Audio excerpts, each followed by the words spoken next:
Консерва макарена. Құрамында шампиньон, су, тұз, регулятор кислотность, лимонная кислота. Осылар бар. 7 күннен аспай холодильникте сақтаған дұрыс. 7 күннен асып кетсе тастау керек, я. Осыны біле жүрейік.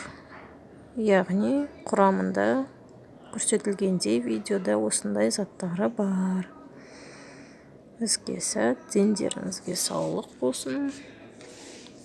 Міндетті түрде құрамына қарап алып тағамдарды ұсынайық. Және де срок годности дейді ғой, соған да қараған жөн. 7 күннен асып кетсе, ашылған күйінде 7 күннен кейін қоқысқа тастау керек, жарамайды, яғни продукт құртылады деген сөз. Бізге сәт, каналға тіркеліп кетіңіздер.